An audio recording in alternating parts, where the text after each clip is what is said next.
Johnson around his man, drives his scores over Mark Jackson.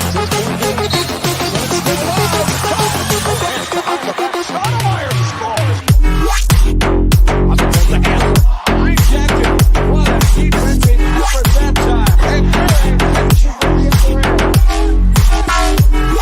Crowder looking for the alley.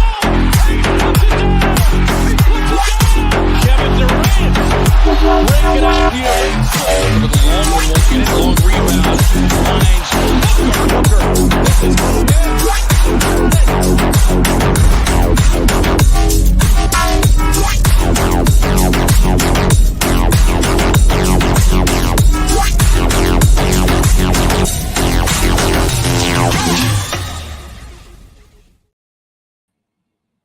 Welcome in, Planeteers. I am your host, Jake, aka Fallen Founder, and so glad to have you guys here. We actually had an NBA draft where the Suns decided to participate.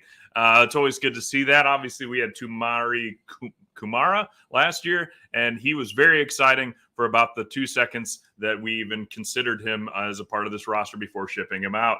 But this time it looks like the Suns actually have some plans, have a few tricks up their sleeves. We actually went in with one pick and traded back, gathered more picks, and came out in the end with two players. And I think it was a pretty good deal, but we'll dive in a little deeper after I introduce the co-hosts in charge of this stream. Let's start off with the Thriller from Manila, your favorite K-Slut, Kevin. The slut is back. Good morning, Planeteers, or good evening, wherever you are. The slut is here for you. In today's episode. So, yeah, we have plenty to dive into. The draft. I'm so excited to talk about that event, and can't wait to get started. I just want to ask you real quick, Kev, what does the missus think about your great nickname? She hasn't heard. Okay. She hasn't heard it. She hasn't heard it. She doesn't know that you're there for all the Planeteers, at least one day a week. Full service provided. Got it. We love it, and we also love the Thunder from Down Under. You know him as Hamo. What's going on, Planeteers? Sorry, a little bit of delay there. Thought it was delayed. I was like, are we just gonna set time difference? Rob Van Dam. It's fucking Hamo. Let's go. Yeah. Hey, what's going on, guys? You might notice a slight delay coming out of Australia right now. That could be because the man just had his birthday. So he's going to be running on overdrive a little bit. He's got a little hair of the dog to try and carry him through for the rest of the night. That is not coffee. We already confirmed that. So he's going to be taking a little Betty bye after this, which means let's dive right into it and let's talk about how the Suns are so done in this NBA draft, taking Ryan Dunn and taking, well, who wants to help me pronounce that last name? Has somebody figured it out yet? No. Yeah. Great. Iguodala, well, let's say maybe? Like Iguodala? Yeah. Iguodaro. Let's call him Oso for the rest of the show, just so the Planeteers don't get mixed up with whoever else might have a close name to that. But let's talk first about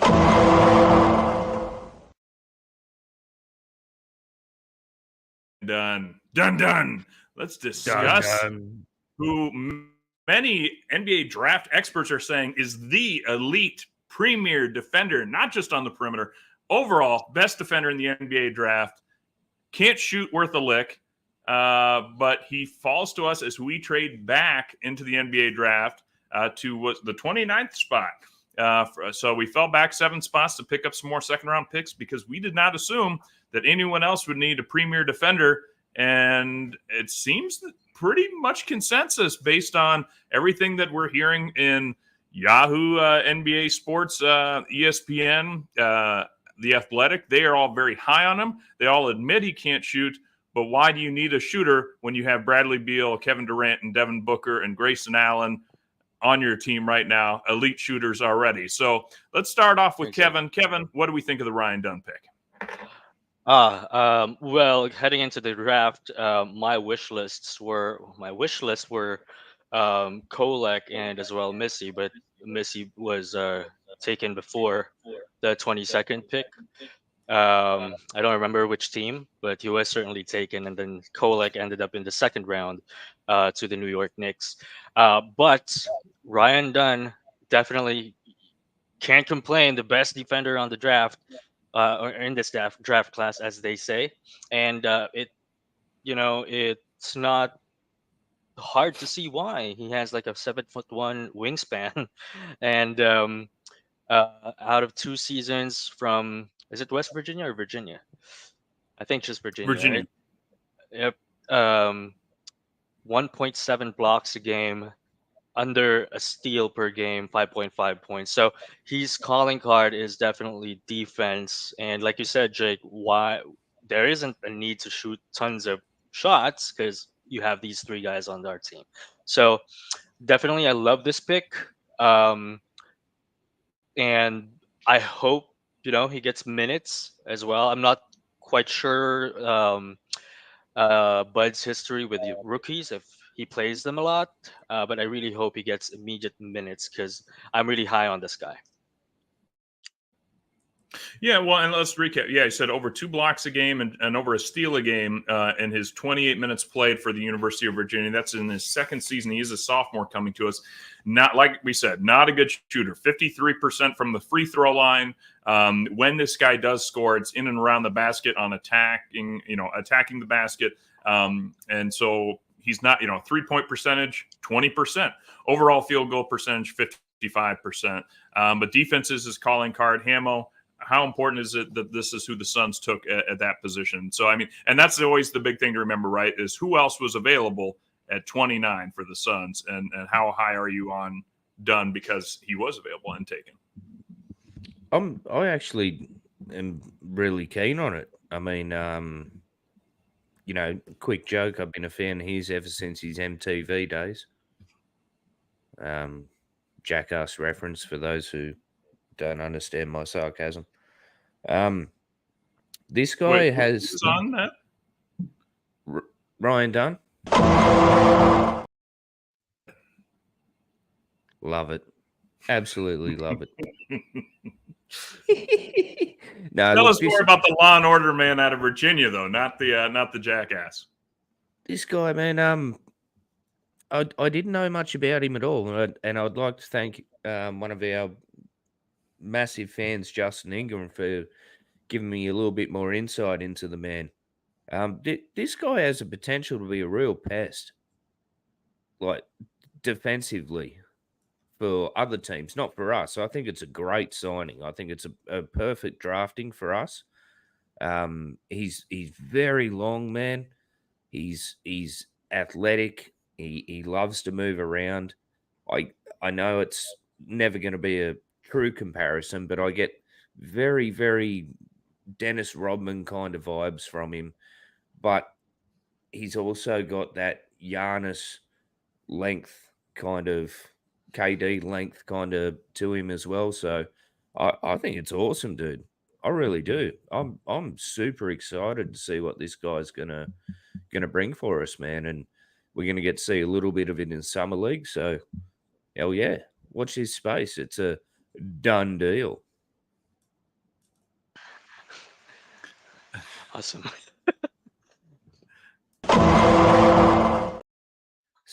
Slow to the draw when I have to do all. Josh is on baby watch right now, ladies and gentlemen. So our producer, not usually here, but or is usually here. He's not at the controls today, so apologize for the delay. But so Hamo thinks it is a Dennis Rodman, Kevin Durant, Giannis Antetokounmpo mix.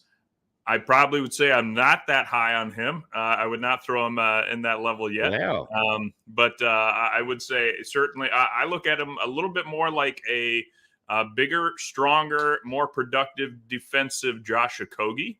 And if that's what you're getting at the tail end of the first round in a weak draft, I think that is very good, and I think he can play for a lot of years to come. And to kind of see what you're, to add on to a little bit of what you're talking about with Rodman, he is a strong rebounder for his size. Only 6'6", 216 in his sophomore year, and he was getting 7 rebounds a game. That's pretty darn good coming off the wing. So it'll be interesting. And with the firepower that the Suns have, they need defensive players that can help those offensive guys just kind of continue to focus. We don't want to see Beal, Durant, and Booker as our elite defensive stoppers. That means they're expending a lot of energy on that end of the court. We want them to play good defense, but the point of attack defender, Dunn can play that role, and he can have a lot of impact on the game from that role. Oh, 100%. And just to be clear, so no one on Twitter or anything comes to attack me, I wasn't saying he was the level of player of Kevin Durant or Giannis. I'm just saying in terms of body size, like length, athleticism, those kinds of things, man, he's a very, very long player. Some of the blocks I've seen of his highlights is just incredible. Absolutely incredible. Those were like strong blocks I've seen in the videos. Strong and like quick. Yeah. So Like volleyball out there. And this is you guys talking about Oso or Ryan? Ryan who? Just making sure we're on the same page. Okay.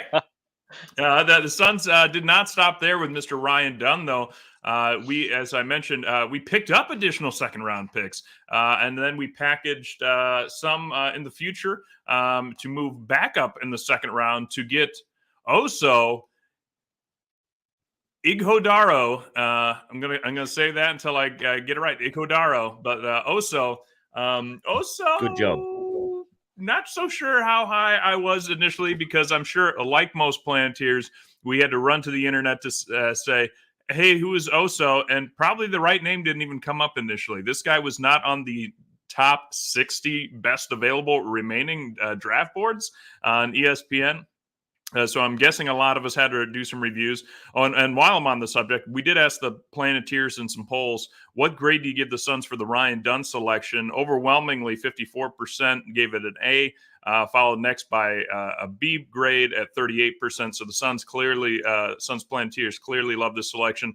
They love the selection of Oso as well. With 50% giving it an A grade, 38% again giving it a B grade. So just a little bit lower. A few more people. Actually, you know what's interesting? The Suns Planeteers gave 6% of them said a D or an F. There was no D or F grades for Oso, and maybe that's because we've got the smartest fans in the world that know if you are in the second round drafting somebody, it is an absolute crapshoot. Maybe with the exception of the first couple of picks. But after that, it's very much like the movie The Hustle, where Adam Sandler is flying around the world, or you are Googling random players' names at smaller colleges across the country and saying, I did not even know this person played this sport. So tell us a little bit about Oso. It was probably a little bit more the people that were upset that we didn't draft Bronny. But I'll say this, maybe, I guess they would have been upset, but I would not. I would have been furious if we took him at the 29th pick. Hell yes. Bronny James. So, which I still want the league to look into that, how his agent is allowed to say, if anyone else but the Lakers drafts him, he's taking off to Australia. That seems absurd. I've heard before, players saying, oh, don't take me, I want to go to this place instead. It just seems like a strange threat to make sure that we could have that storybook, and kind of like how the Lakers were so dominant in the regular season. They won the first ever in-season tournament only to not make the playoffs. So great team to win it, or was the NBA gods saying, oh, well, let's have one of the best views in terms of highest ratings, most viewership teams. That's obviously going to be the Lakers many times, and that's how that happened. So I'm not one of those tinfoil hat guys, but there are some things that always stand out, and one of them is how Bronny James, the agent's just able to say nobody better take him except the Lakers, and to make sure that it happened. But that's what happened. But let's focus on Oso, the center out of Marquette for the Golden Eagles. power forward center. He kind of went back and forth. 6'10", 235-pound player. If you look solely at his stats, you're not going to be blown away, right, Kevin? I mean, this guy is not a stat sheet stuffer, but he could be another defensive guy. Maybe not as all elite as everyone's describing Mr. Dunn, but Domo Arigato Oso Igodaro. Talk to us a little bit about that man. And no, I don't have that drop. I really should have built that drop in, but I didn't have time today. But I did not know that Josh was going to. God damn it! That's so good. But yeah, Igodaro, 4 years in Marquette, 6'10", with a 6'11" wingspan is what I gathered. 9.9 points, 5.3 rebounds, 2.3 assists, and 1.2 blocks. So for a center, he can block.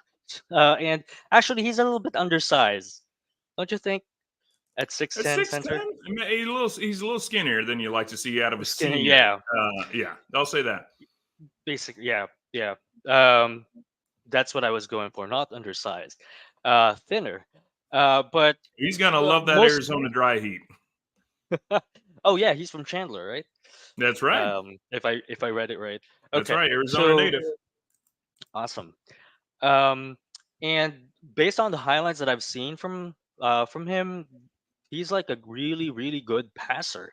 That's why you see all these people talking about that he's a potential Nurk replacement because of his passing. He's really good at like reading backdoor plays and passing out of the post.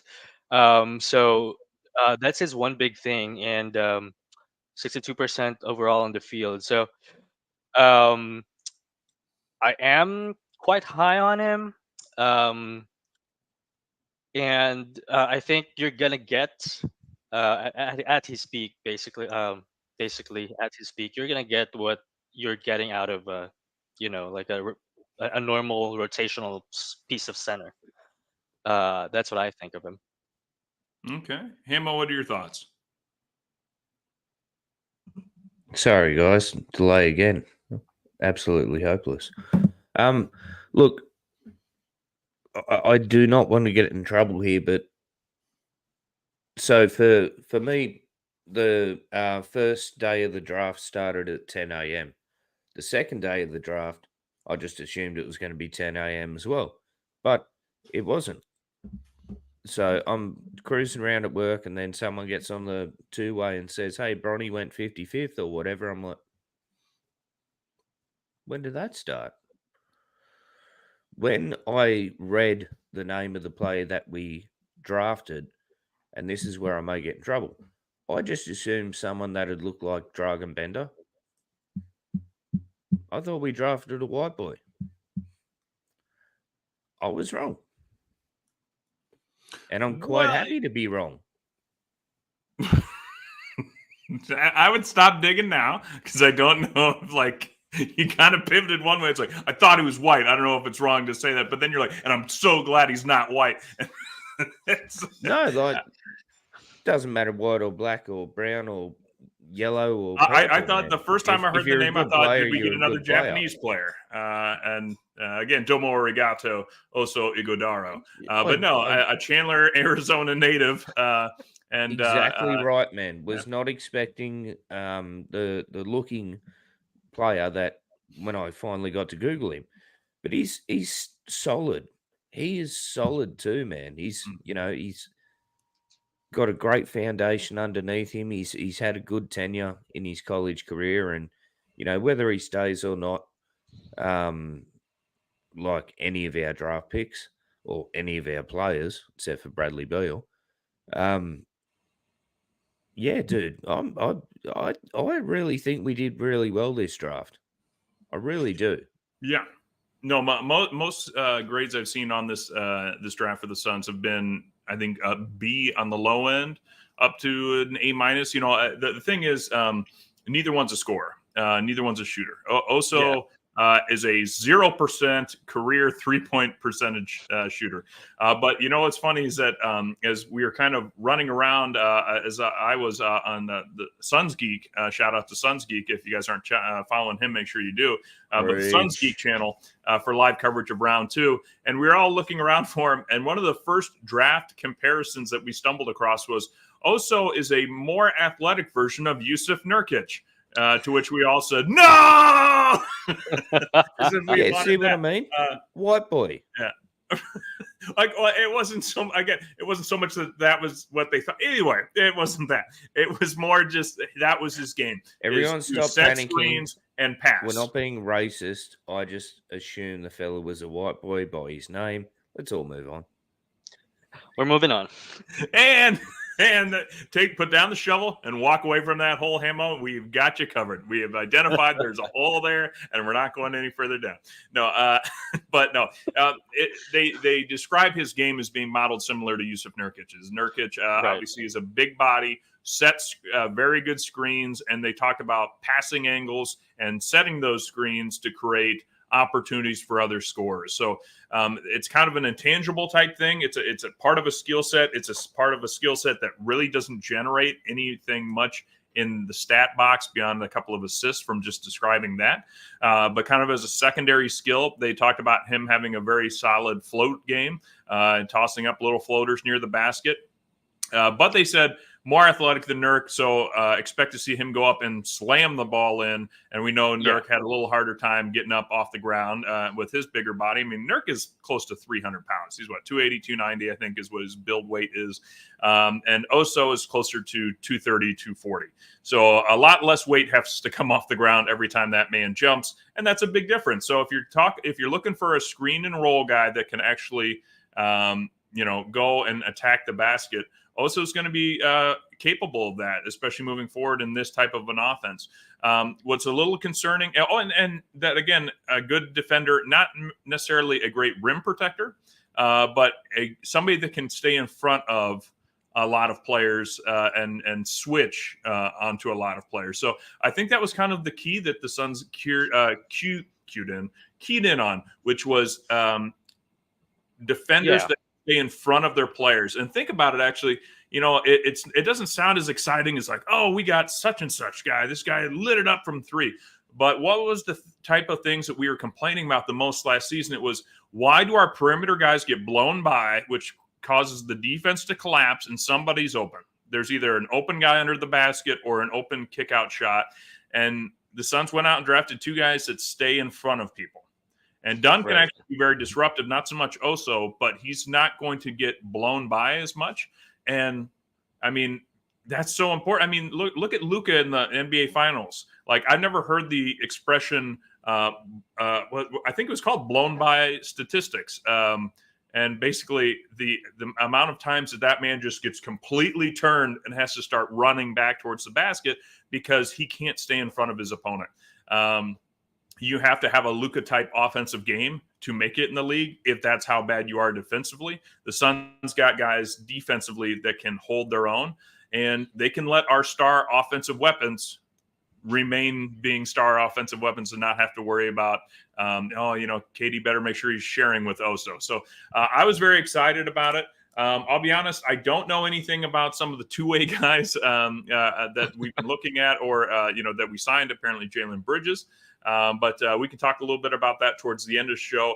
I want to move in because we have a lot of free agency stuff to cover because it's starting right away. The NBA offseason is here, ladies and gentlemen.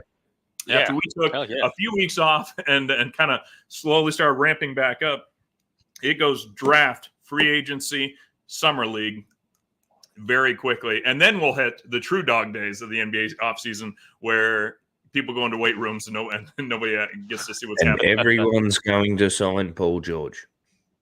Absolutely. Paul George is apparently going everywhere right now. But, let's talk about because we haven't talked about three positions for potential free agents so far. That's shooting guards, small forwards, and centers.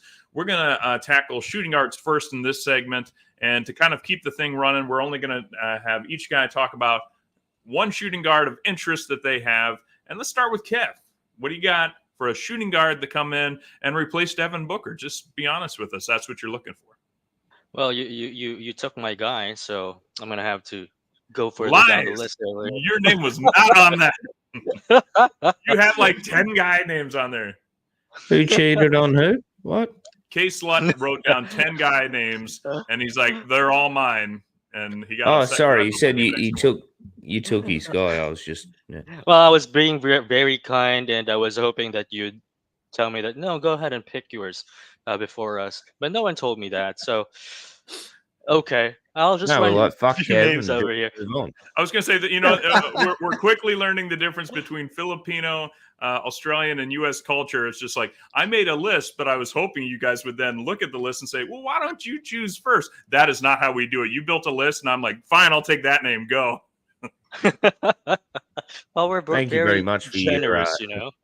Thank you for your service, Kevin. Yeah, no problem. That's what I do. Okay, so since you've taken Alec Burks out of the list, I'm gonna go with I would say Wes Matthews. Um, just for a brief stint on the floor. Um, Last season he made like 3.1 million from Atlanta. So definitely he's a candidate for another minimum contract. 3.1 points per game, 36 games played, and 34.5 3-point shooting. I think for a guy coming off the bench, he's a little like Eric Gordon. So he's gonna be, but I would think he would be like a third string guard if he ever God, I signs hope with not. Suns. And I think in his heydays, he's like a very solid defender, and I think in a few games that I've seen him with, I believe Milwaukee, he can still like defend. But chance of him, I'm not really sold into him. I'm just forced to take him because they're not there aren't any like like serviceable or decent guys out there. Just strictly speaking about restricted or unrestricted free agency. Restricted, you can find some sorts of um, names that can be But consistent most on the aren't floor. showing up to the Suns for a minimum contract at that point. Yeah, If they're restricted. for sure. Yeah. And we're not going to outbid anybody on that. But Exactly. Hamo, like Wes Matthews, I think he could be serviceable in a break glass type situation. But who you got coming off? Who's on the Hamo big board for shooting guards? With the roster that we got at the moment, I don't think it's a massive position that needs to be filled. But I'm looking at Malik Beasley, and one of the reasons I'm looking at him is he's cheap. From my research, and please, guys, if I'm wrong, let me know. He's about 2.7 mil for the year. Not a bad player. We know his name. We know his name. We know everyone who is a reasonable basketball fan, other than just the casual fan, knows the name Malik Beasley. And he's what are we looking at last year here? Yeah, 11.3 points, 1.4 assists, shooting 59.8%. Very, very reasonable, serviceable shooting guard, backup, whatever you want to call it, for the price. So yeah, that's who I went with. Malik Beasley. I think it's a very, very quick, easy decision if you are Matt Ishbia. Yeah, I'll be surprised if we can afford Malik, but I mean, you're right. He was just playing on a minimum contract, but he did just have that season with the Bucks, he went on that minimum contract to play for a contending team with the Bucks. He was being offered more money in other places. You can only go on the contracts when you're doing your research.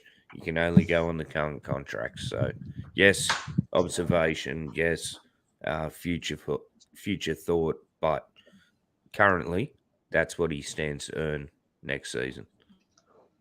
That's true. Yeah. But let's see. So Malik Beasley, yeah, no, I think he'd be a solid choice if we could get him. But yeah, he kind of reminds me a little bit in this sense that like Eric Gordon is opting out.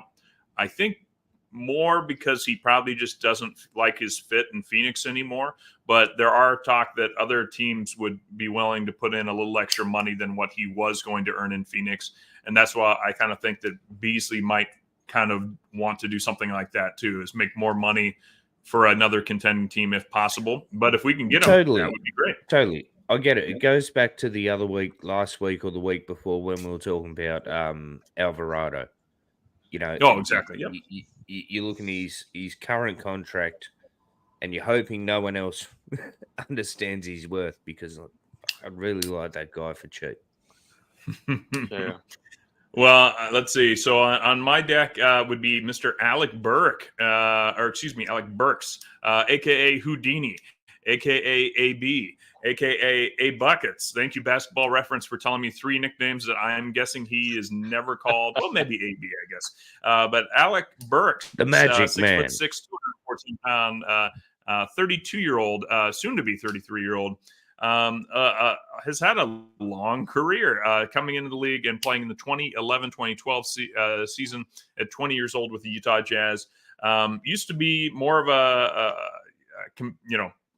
good shooter, shooting over 40% from 3 for about 4 or 5 years there in a row, but had lost that a little bit in the last year as he played for the terrible Detroit Pistons team. And then went and played for the very competitive New York Knicks. What's interesting about that, he got worse when he went to New York. In Detroit, perhaps this was kind of a good player on a bad team type situation. They were playing him more minutes, 21 minutes a game. He was shooting under 40%, but he was shooting 40% from 3-point range and getting over 12 points a game. And when he went to New York, his 3-point percentage dropped 10 points. He started shooting 30% from 3. And honestly, I don't know.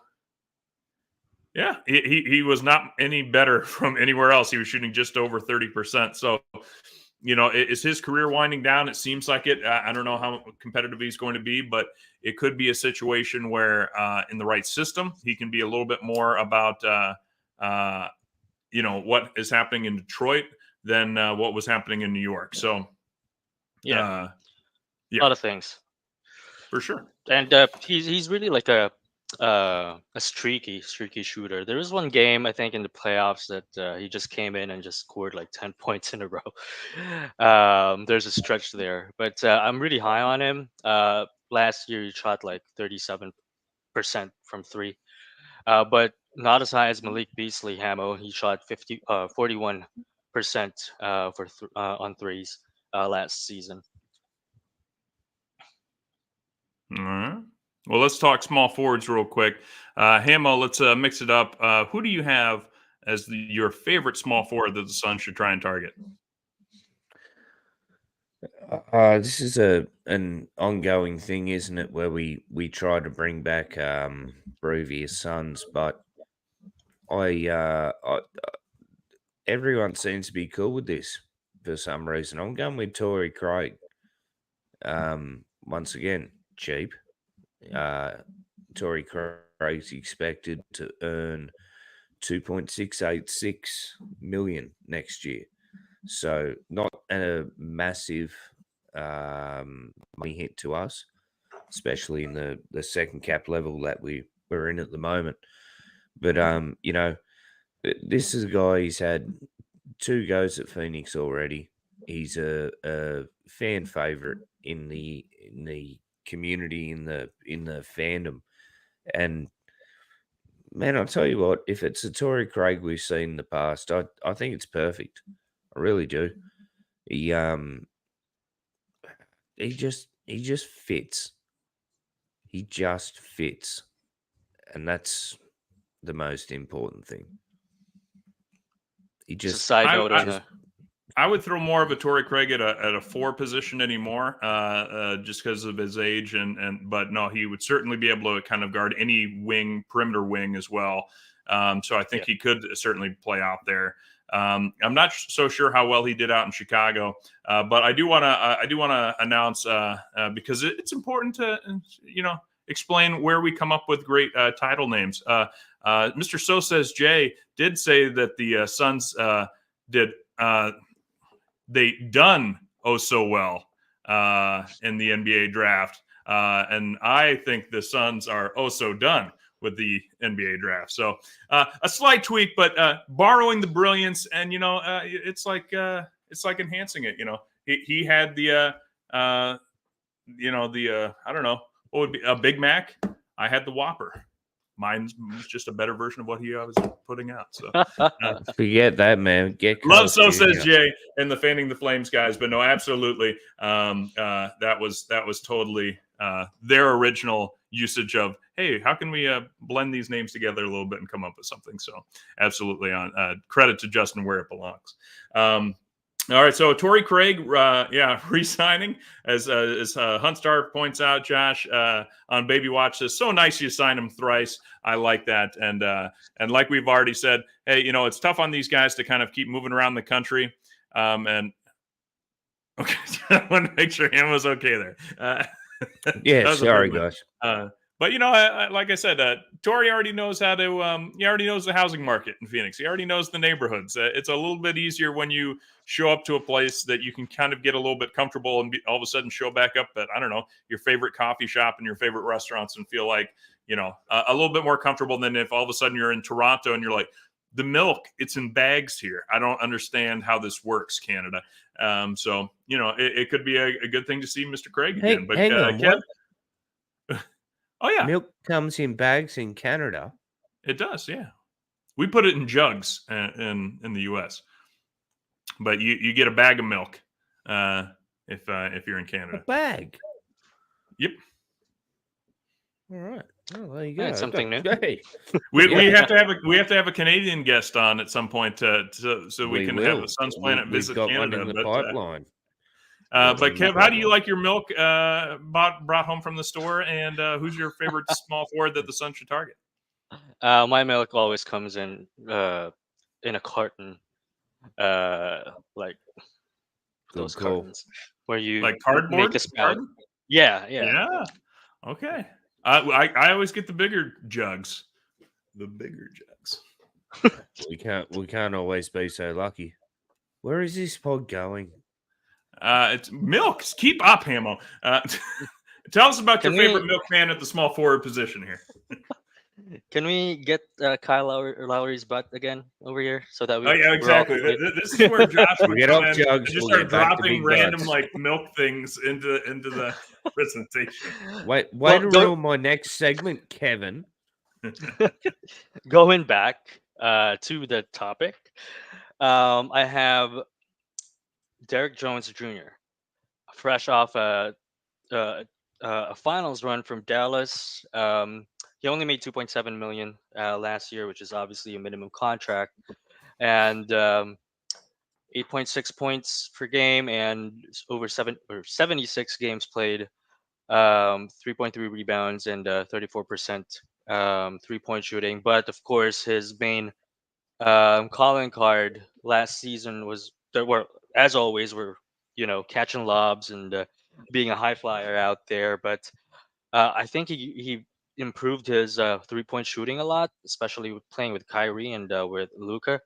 34%. I'm not quite sure what his career 3-point shooting is, but just based on the eye test, comparing from what his stint before with the Suns comparing to now, I think he's a much better shooter now.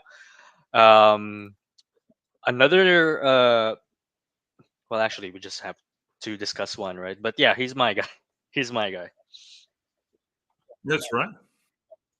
All right, you guys are going with the retreads, and I like it. I get it. Derek Jones Jr. once had a stint here in the Valley as well, and he certainly improved his game. Although I'm kind of wondering, similar to the Malik Beasley situation, is he not going to command a bigger pay raise out there than what we can certainly offer him?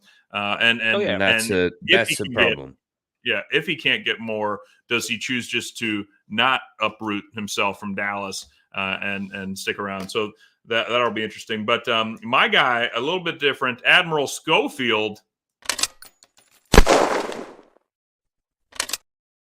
right. The small forward, power forward, Admiral Schofield, 6'6", 241-pound guard/forward. Taken in the second round, and I was always high on him in college. Let me tell you, his college stats were a little bit more impressive. This is a guy that came out of Tennessee, and at the time was scoring 12 points a game, getting over 5 rebounds, and shooting a 39% from three. He's, again, he's not a guy that's going to come in and become a starter. But he is a guy that does have the potential to, I think, be a bit of a perimeter threat, a distance guy, and he can body up bigger players down in the post. So that's what I'd like to see from Admiral Schofield. But his NBA career has not quite been the same. Played his first year with Washington. The last few years have been with Orlando, where he hasn't been getting a tremendous amount of playing time. But hey, again, we're talking about guys that are essentially on the scrap heap here, right? Minimum contract guys. So if there has to be someone, might as well be Schofield. That's gorgeous. He's heavy. 241 pounds. He's basically Zion without any of the success that Zion has had. I'll say this: he shoots better than Zion. That's about what he does. Because also is like 201 pounds. He's heavier than the big guy. Also. Oh yeah, no yeah. Also is what 238, something like that. I saw. Is he? But also a good thing for Admiral Schofield would be another British player in the league, and you know we're just so hopeful that Matt British? And the Englishman. Sorry, what was that part? I spoke over you, Kev. Why don't you say that quiet part loud? Oh, he's British? That's an innocent question. Come on now. No, we love the Brits, but no, the Brits could use after what the French just had in that NBA draft. Let's shine some shine some light on the British players that can still play in this league, and I think Schofield might have a role. So, gentlemen, let's dance. What's the name of that nightclub of yours again? You talking about the Boom Boom Room? Yeah, the Boom Boom Room. That's it. Yeah.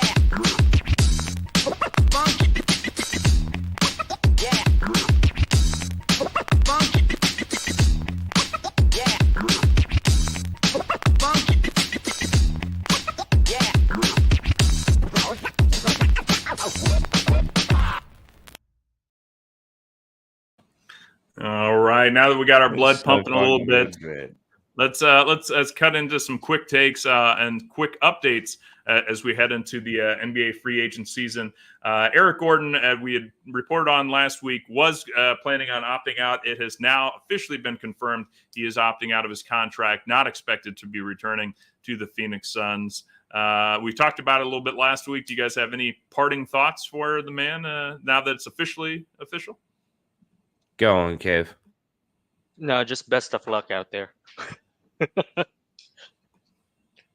That's for Bye. sure.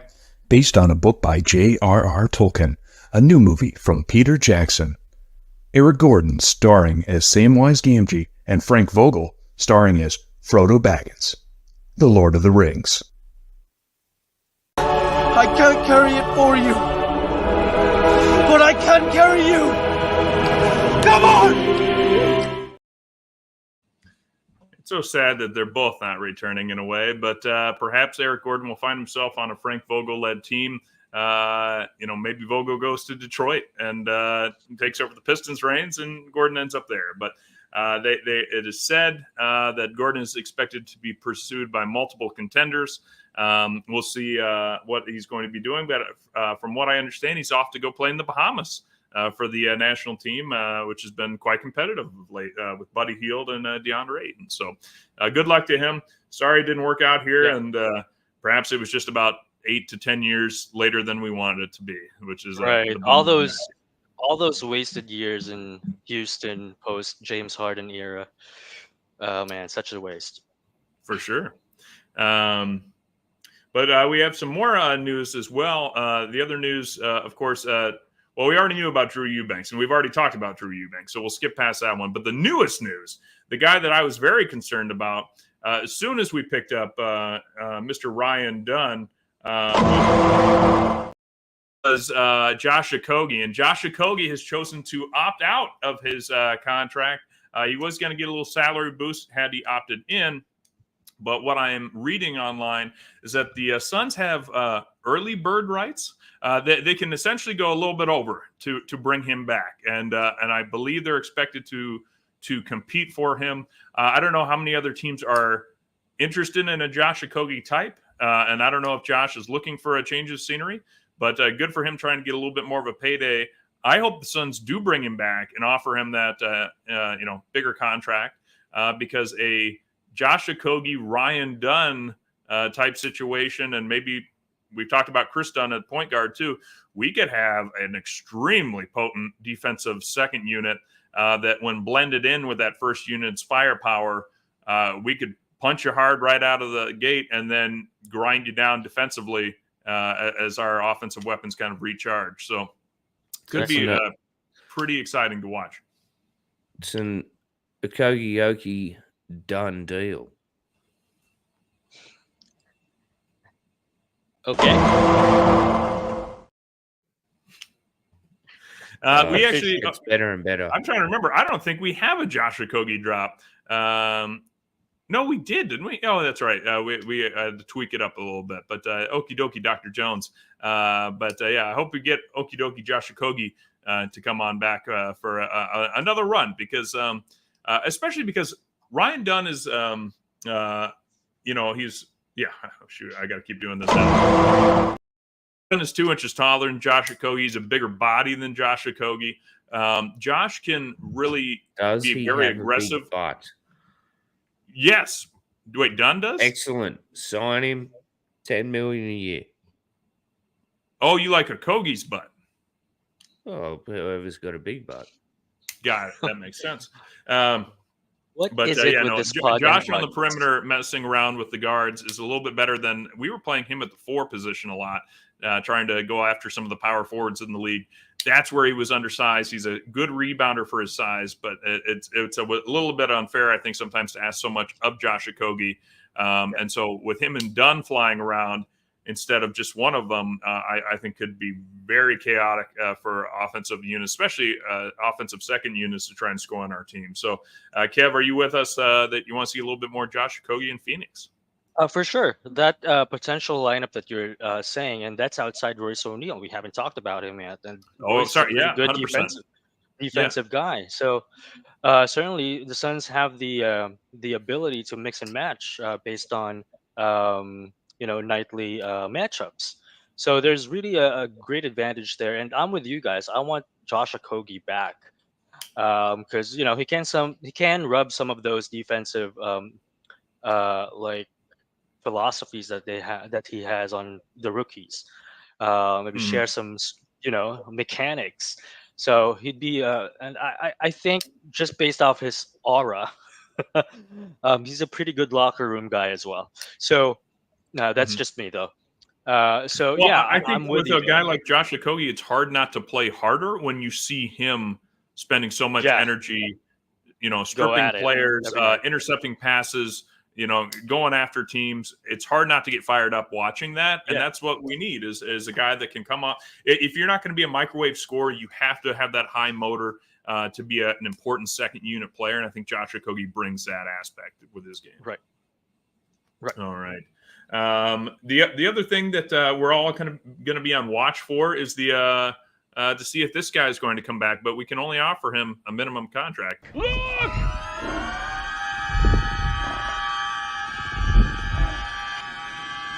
Bull.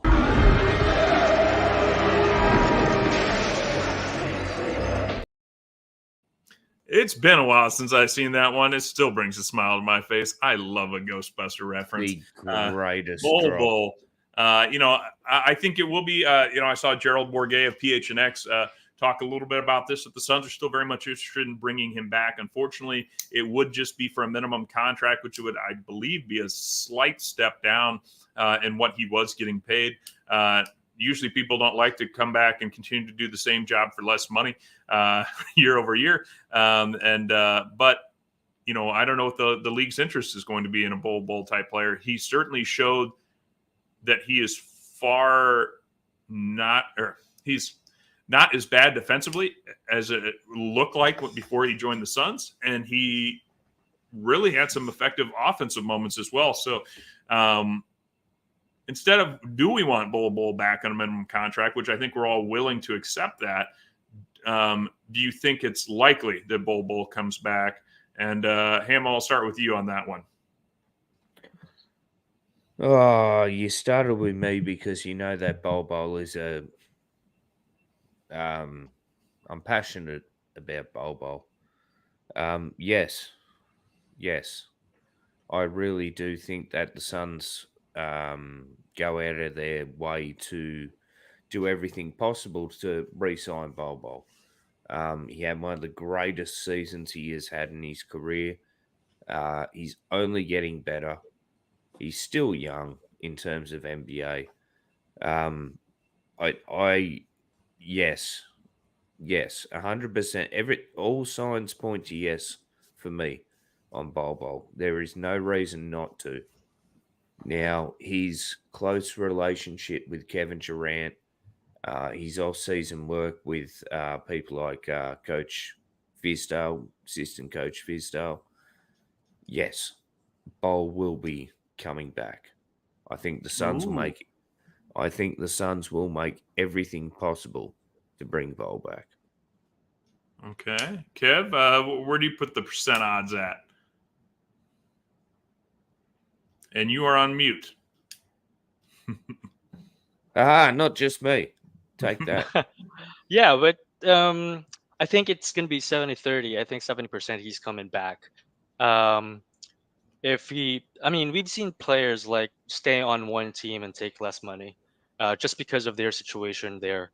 And I think potentially Bol's feeling the same or going to take that same route. I think he's had enough opportunities with the Suns that he could showcase his game, and maybe even play much better than last year and up his potential contract next off season. So I think it's going to be a win-win for him if that's the case. Win-win for the Suns and him if that's the case, if he resigns. But I wouldn't be surprised if some other teams pick him up and he agrees to sign there because, like you've said, he's shown that he's playable on a contending team. He can be a rotational guy. Mm-hmm. Well, you guys are high on it. I am not. I think it's a 40% chance that he returns. Oh, you're just completely wrong then, Jake. I'm sorry. Yeah, your 100% lock is just way out, and it's not even close. This guy showed that he can play in this league, and he's never gotten paid more than a couple $1 million in a season. So if somebody comes by and says mid-level exception, and says, hey, how about we double or triple your salary? And you guys are like, yeah, but he's friends with Kevin. And he's like, he's real. They like him with the assistant coach. I don't see it. I think he says, oh, wait, $6 million is fantastic. Do you know what I could do with that money? A lot of things. And so, dude, I see your point. If he's not getting the offers that are much more, I think he does accept to remain in Phoenix. To avoid the hassles of trying to find stuff out. But let's not forget, we are changing our offensive approach. We did change our offensive coach, and all of the coaches are different except Fitzdale.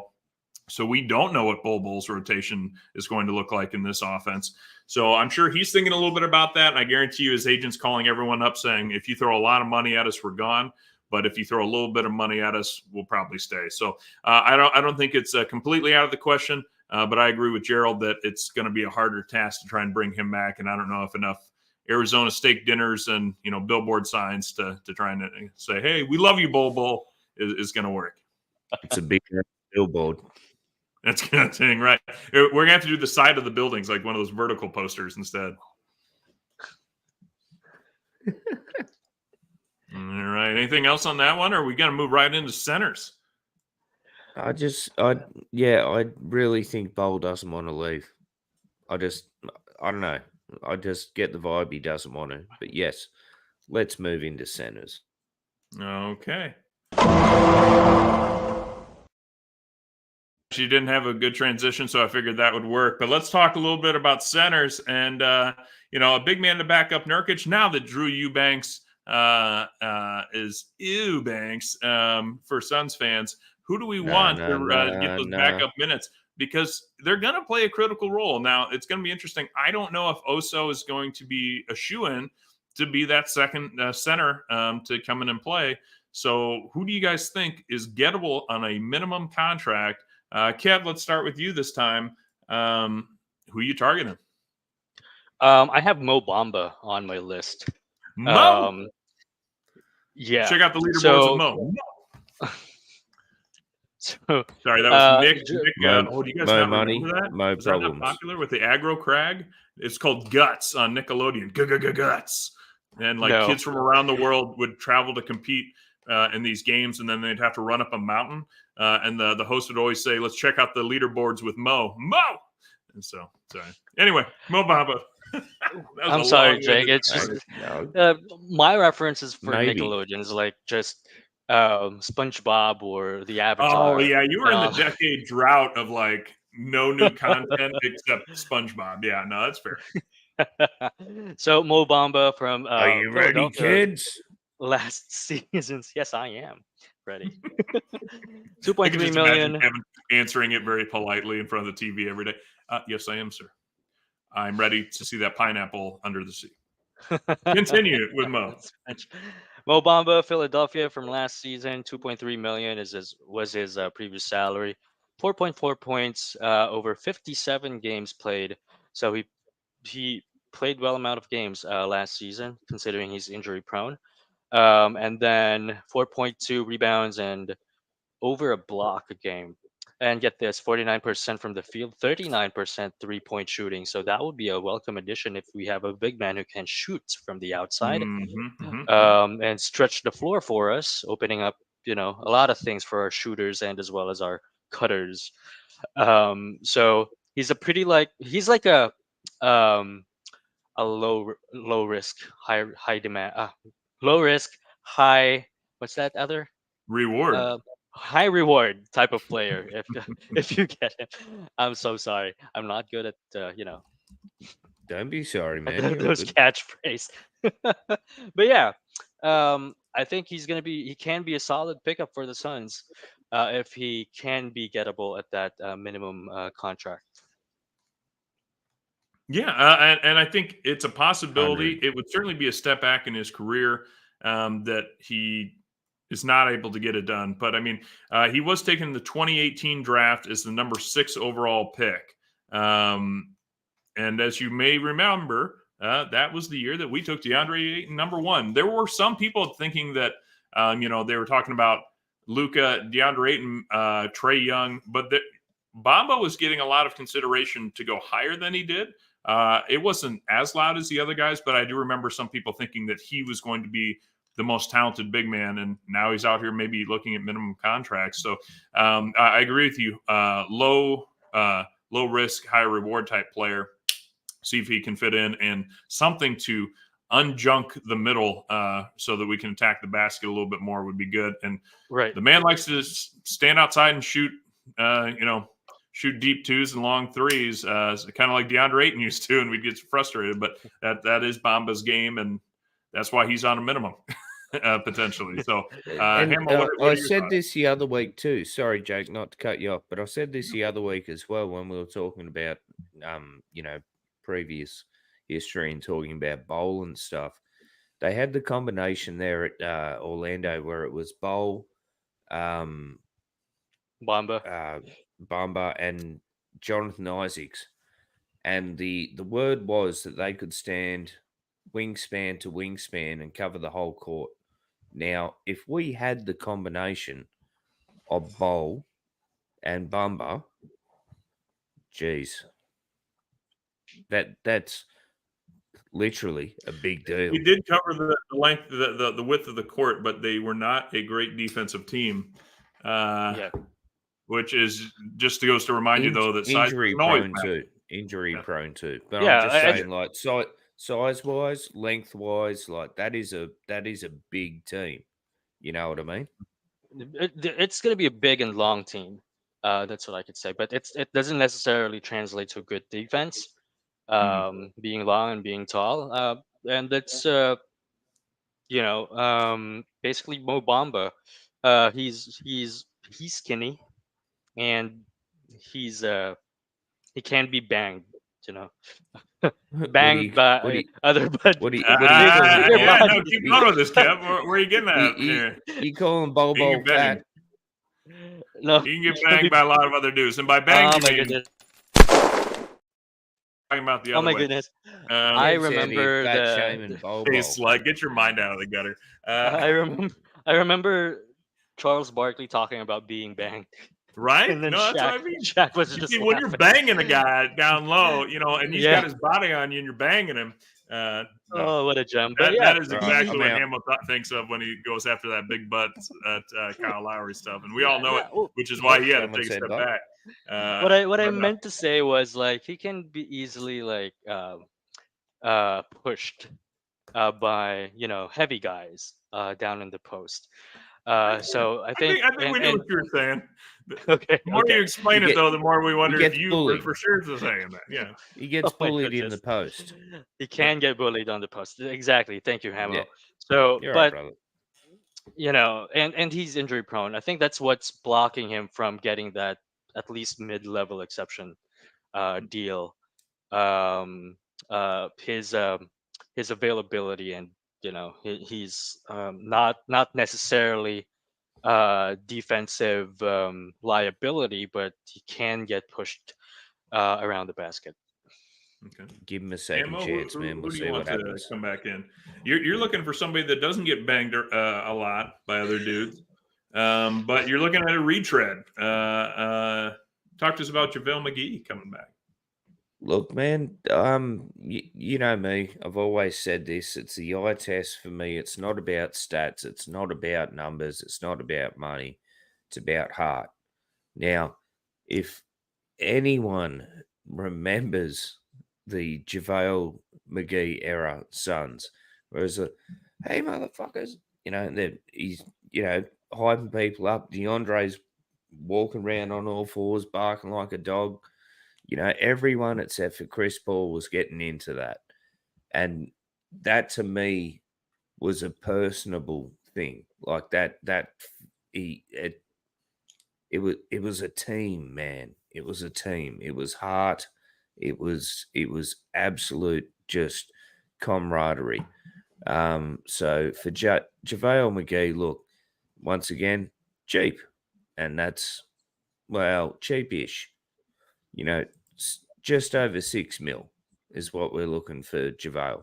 But that's that's a third of what we're paying Nurkic. Look, I would not be I'll be all for running it back with JaVale McGee. I think this bloke brings an absolute just passion to Phoenix in particular. So JaVale McGee, he's a long guy, he's a tall guy, he's a very good on the rebounds. Offensive, defensive, doesn't matter. Definitely a really, really good backup center, in my opinion. I'll be honest. I liked your Torrey Craig idea. I liked your Malik Beasley idea. I don't like your JaVale McGee idea. And the only reason is at 36 years old, he was playing 7 minutes a game last year for the Sacramento Kings, shooting just under 60% and getting less than 3 rebounds a game. So in a per minute game category, he's good, but he's good like Boban is with the Houston Rockets, where like if you look at that guy's per 36, he would have 15 rebounds a game, but he's kind of unplayable and perhaps in a similar role though to JaVale. People like playing with the big man because he's 7'4". He's fun, he throws up hearts to everybody every time they do something great, and he was in the John Wick movie and beating the heck out of Keanu Reeves with a book. But I'm JaVale's year with us was in a great role for us. Under was fun. 16 minutes a game. shooting 63%, under 10 points a game, and under 7 rebounds. But that's pretty good in 15 minutes, or excuse me, 16 minutes. Since then, he played for the Mavericks, where he got a bigger payday. They cut his time in half, and it shows. And then he went to Sacramento, and he got even less, playing just 46 minutes. So, Look, you I keep get saying it, but for Sacramento. me, Sorry, I'm going to jump in there. We're not Yep. going to base JaVale McGee's success on Sacramento, who Vladdy Divac came out and said that Marvin Bagley III was a much better pick than Luca. Okay, I'm not a Luca stan. Oh, we absolutely are, but because Vlade Divac is not there anymore. I don't care. and It was JaVale, around the he same just played there. time. And he was playing for the Dallas Mavericks the year before that, and also not getting much play. So we have to a degree, realize that. See, that's the thing I love about us Suns fans, is that we love a retread player. If they've been in the Valley once, we are just we want our hometown guys, as long as they've had a little bit of rub. And I get it. JaVale was a fun guy to see. Yeah, exactly. Back Kelly Oubre. Bring him back. I've seen people, I've talked at one point, or I've seen people talk about bringing Ty Jerome back. Jay Crowder, trying to convince him to come back. So there's a lot of people out there playing Australia now, JaVale I'm pretty sure. To me, JaVale can't be your first center off the bench right now to back up a Nurk. And in fairness, we were just looking at who they should target for a minimum contract. So we didn't necessarily say they had to be that first center off the bench. If it's a third, maybe JaVale could work. But speaking of retreads, because watch, here I go again. And speaking of Sacramento centers, let's bring back Alex Len, the Phoenix Suns' own favorite son, where he was averaging actually slightly more minutes than JaVale, but slightly less productive. From a scoring perspective, he was shooting better, about 62%, and he does have a little bit of range from three.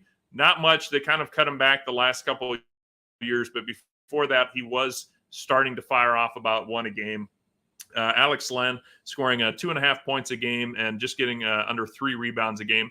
But he's 30. He's 6 years younger than JaVale McGee is at this point in his career.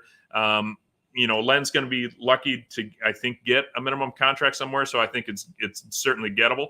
That's going to be the challenge, is what we can get for a minimum contract for a center. And in a position that has been so overrated of late, the MVPs tend to be centers, and great teams have great centers usually. But I'll say this: there's an elite level at the top in the NBA for centers, and then there's kind of everyone else. And to find somebody that can be better than everyone else is tough to do with just a minimum contract. So that'll be what's interesting. But as we move to wrap up, as we mentioned, the Suns Summer League is coming up, starting July 13th in Las Vegas. And the Suns have already been busy, as we expect to see Ryan Dunn. Let me help us out here. Who's that guy? Ryan Dunn.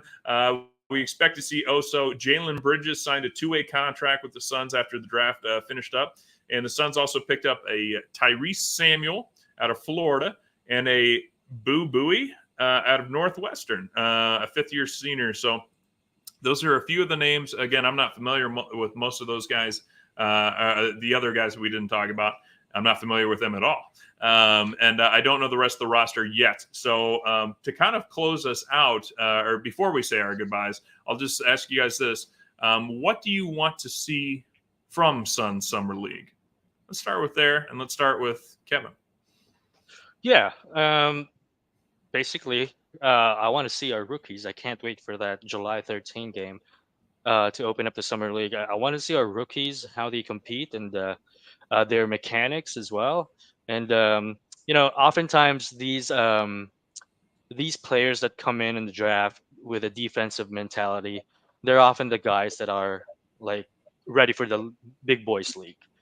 So I want to like see more of them, definitely, and then try to go from there, assess their capabilities, their tendencies from those games. I'm looking forward to it. Maybe we can win like a summer league championship. Ooh. Well, it probably won't be by scoring, at least with the guys that we drafted. That's going to have to come from somewhere hey. else. But Ammo, I'm gonna say this. The other guys, the undrafted guy signings that we have Jalen Bridges, who's a lot of people have been very high on, and they were actually surprised that they went undrafted.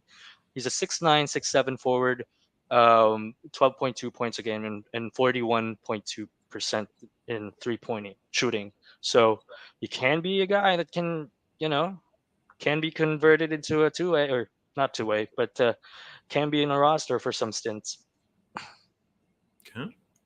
Ammo, what are you looking to see in the Sun Summer League?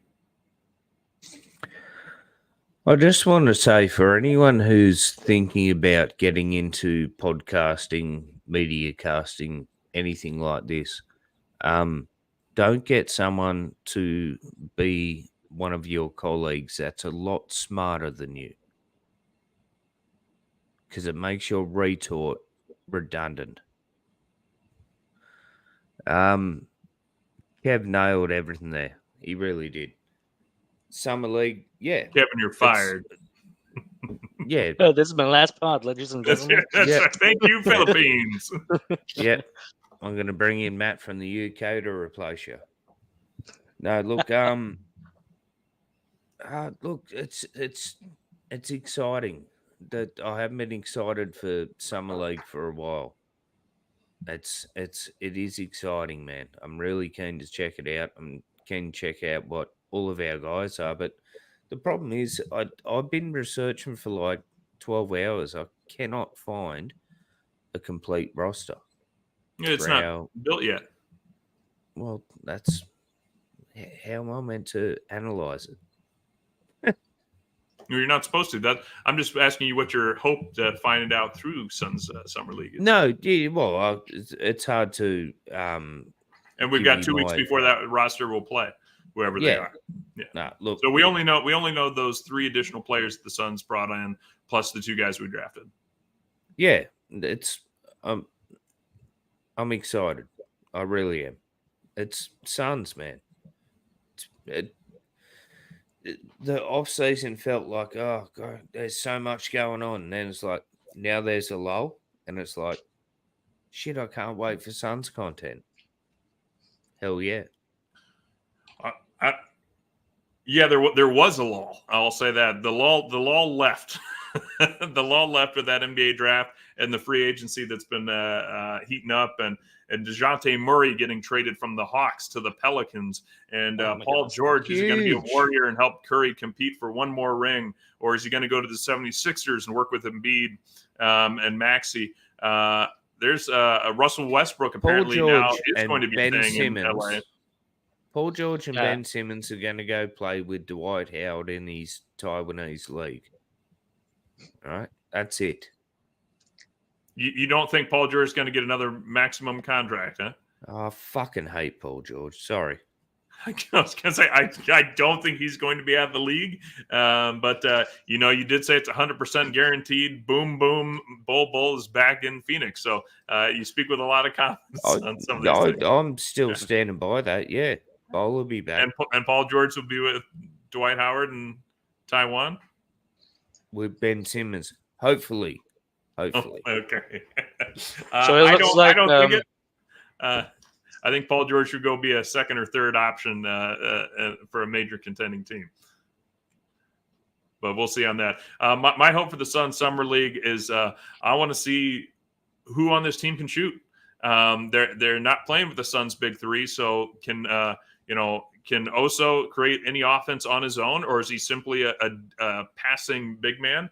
Can Ryan create his own shot at all? Or are we going to have points getting scored by guys that are not going to be making our team and really just kind of observing defense? It makes for a little less exciting summer league, but I know that the true fans are going to be sitting there watching that process, knowing that that's the value they'd be bringing to the team anyway. The other thing I'm going to be looking for in summer league is Armando Bacot having signed a 2-way contract with the Utah Jazz. Should have been Phoenix. Way to go, James Jones. fire yourself. How many times did I have to tell you guys that Patrick Ewing was available to be head coach and Armando Bacot is ready to be a fantastic center for the Phoenix Suns? But let's go ahead and move to close it out because, guys, we have hit an hour and just under 15 minutes. So let's move quickly through the goodbyes. Hamo, tell the folks where they can find you. Hey guys, thanks for stopping by. Off-season content's a little bit hard to,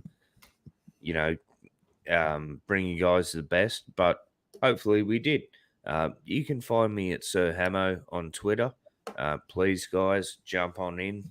Absolute pleasure to talk with anyone that is a Suns fan. Where is my birthday party, JC? It's right here, right now, brother. You're too late. No, you're not too late. If you wanna wish Hamo a very happy birthday, you like this episode, you retweet this episode, you share this episode, and you say a happy birthday to the Thunder from Down Under. Sir Too Hamo. kind. Exactly. Too kind. But yeah, guys, thank you very much. Please like, share, subscribe. Jake and Kev can tell you how to do all that stuff. But love the Suns planet, guys. I love the Suns. I love everyone that's a Suns fan. Let's do this together. All right, Kev, where can the folks follow you? Yep. Thank you. Really? Well, thank you very much for everyone in the chat. We thank you and love you for your support. And as Hamo said, go to our YouTube page, like and subscribe, and share this episode. It'll be up in Brightside as well. And to that point, you can see all some of our works as well in the Bright Side of the Sun. You can follow me on Twitter at I'm Kevin PS. No more sluts again. And what else was I gonna say? Yeah, and till next week, we definitely have some content post. Well, not post free agency, but the free agency would be still ongoing at the time. But certainly the Suns would have made some moves already that we can talk about. And yeah, be kind to each other. Yeah, be kind, rewind. Follow me at Nice. Fallen Founder, and let's see. Yeah, next week I might have to. Well, no, I'll probably still be around. I want to check that first wave of free agency. That's always the most exciting one, right? Yeah. And then it starts to get slow, but then the summer league will help, and then it'll get really slow, and we'll take a look at maybe visiting some more countries. We got to get back into that, and I know we've got a few folks up that are interested to talk to us about some of the countries we haven't been to yet, and we got to talk about Canada and why they drink milk in bags. I mean, it's a wild place out there. National Geographic or Sun's Planet, we'll bring it to you. Just on that real quick too, Jake, I just want to give a real quick shout out to D-Rock Trainer on Twitter. Really good fella. He's going to come on shortly. He's from Brussels originally, so he's a really nice human. Wish me a happy birthday today. Runs Twitter Spaces with Trevor Booth from Desert Wave Media. So yeah, no, thank you, D-Rock, and looking forward to having you on soon, man. All right. Well, like has been already said, you can check out the audio version of our podcast thanks to Valley of the Suns, where we are the official Phoenix Suns podcast moving forward. You can read the writings of these guys, the other two guys, on Bright Side of the Sun, where we're also being hosted as well. And always, you can catch us every Saturday at 9 a.m. Phoenix time, so to listen about your great Phoenix Suns. Again, I've been Fallen Founder, and you've been awesome. Thanks so much. Al, take us home, buddy. Wherever you are, whatever you're doing, stay with us as the Suns get set to shine here on their home court. Here's Perry. Cigar Hurd. Here's the jump shot. Good! It's good! Al McCoy with you courtside. Pumped up a three. Shazam! He ties it. ADA. Al and Tim up here. happy Right. Yeah. I know it's the moment. Happy birthday, baby! Here's Cameron Payne out on top. Durant, three-pointer straight away. Shazam! I just want to take this opportunity to thank everyone in this arena this afternoon, to all of those that are watching and listening on radio and TV, a thank you for allowing me to tell the story of the Suns for 51 great years. That pretty much wraps things up here. And for one last time, this is Al McCoy saying thanks for being there. Thanks for being with us tonight. And from the Footprint Center here in downtown Phoenix, we'll just say so long for now.